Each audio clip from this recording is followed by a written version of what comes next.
একদিন একটি মেয়ে রাস্তার ধারে থাকা এক গৃহহীন বিড়ালকে একটি বান খেতে দেয়। হঠাৎ সে বুঝতে পারে সে বিড়ালের কথা বুঝতে পারছে। বিড়ালটি তাকে নিয়ে যায় রাজপ্রাসাদের গেটে। মেয়েটি ভাবে পশু প্রশিক্ষকের কাজ পেলে অন্তত বাঁচা যাবে, কিন্তু প্রহরীরা তাকে তাড়িয়ে যায়। ঠিক তখন মেয়েটি বিড়ালের সাথে কথা বলে। প্রহরীরা হতভম্ব হয়ে যায়। তারা বুঝে যায় মেয়েটির জন্মগত ক্ষমতা আছে পশুদের ভাষা বোঝার। মেয়েটিকে রাজপুত্রের সামনে নেওয়া হয়। রাজপুত্রের একটি ভয়ঙ্কর শিকারী ঘোড়া ছিল, যাকে কেউই সামলাতে পারত না।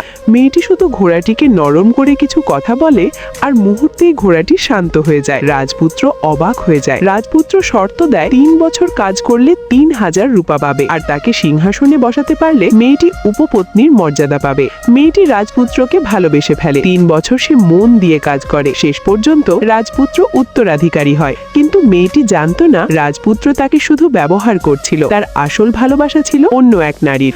প্রধান বিয়ের আগে রাজপুত্র বলে মেয়েটিকে উপপত্নী নয়, ওই নারীর দাসী বানানো হবে। সব কথা শুনে ফেলে একটি পাখি। সে উড়ে গিয়ে মেয়েটিকে সতর্ক করে। এরপর সেই নারী মেয়েটির মুখে আঁচড় কাটে। পাখিটি রেগে গিয়ে তাকে আক্রমণ করে।